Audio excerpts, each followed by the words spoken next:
Let Me See Your Eyes, written for my dear wife, Viv. Here we go with the music for concert number 51. Can you believe it? 51. We start with a Prelude and Fugue in C. This, written by Bach, of course, from the second book. But you know, as always, it's much better if I let the performer speak, because it's our regular in-house pianist, Mr. Derek Rodgers. Derek, take it away. Bach's 48 Preludes and Fugues were written in 2 sets of 24, and both sets comprise of all the major and minor keys. The first set was compiled in 1722, and the second set some 20 years later. I'm going to be performing some of the Preludes and Fugues from set 2, and the first one I'll be playing today is the C major Prelude and Fugue. The Prelude, in my view, is a very beautiful prelude written in 4-part counterpoint, followed by a lively fugue.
The Water is Wide, or Whaley Whaley, as some people call it as a folk song.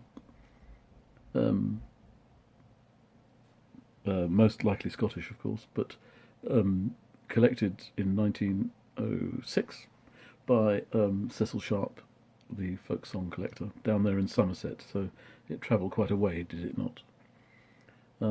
This arrangement, lovely arrangement by Andrew Forrest for guitars, is fantastic and features people we've seen before online on these concerts, and I shall list them if I may. Caroline Hall, Geoffrey Howell, Paul Jupp and Andrew Luxton. Enjoy their take, or Andrew Forrest's take, on The Water is Wide.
An arabesque now, not the ballet kind, but the Debussy kind, performed by a new artist to our airways, Mr. Ed Montgomery.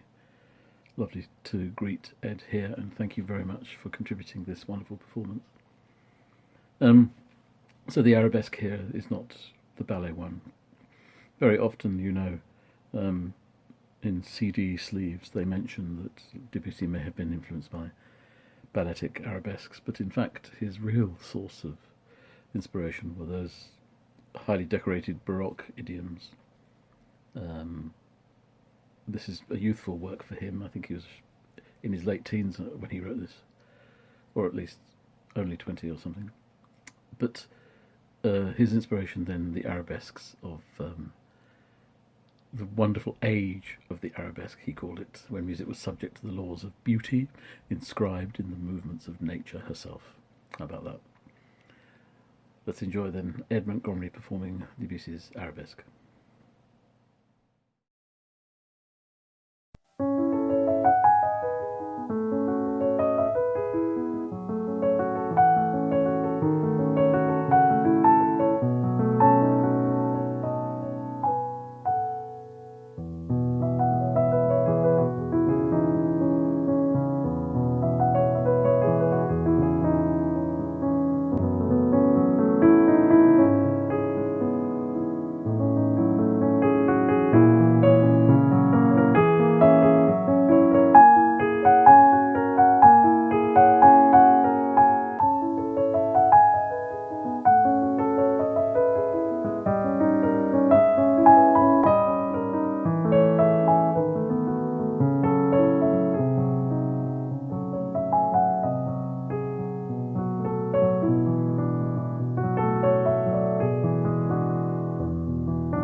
Irish tune is a short but incredibly spirited piece written by Frank Spears, a familiar composer to us, with Kerry, Bassil on tin whistle.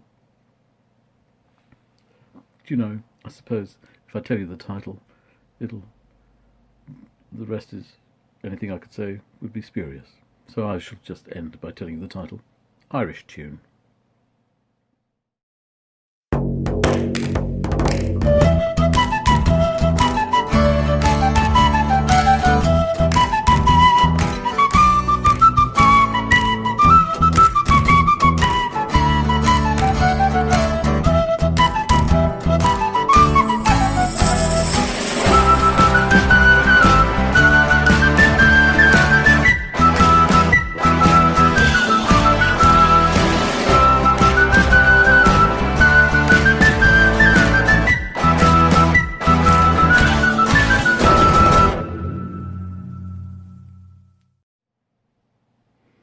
Before we go out with our last number, I'd like to say thank you very much for being here, as you always are, in receipt of our best efforts.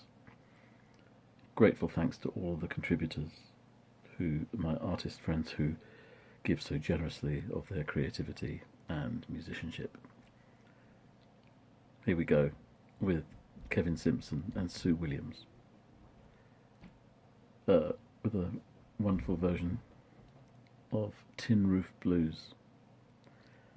I shan't go into all the jazz history of what a tin roof might be, and if you'd like to know, happy to send you an email. Much happier actually just to listen to these two lovely musicians perform it for you. Tin Roof Blues.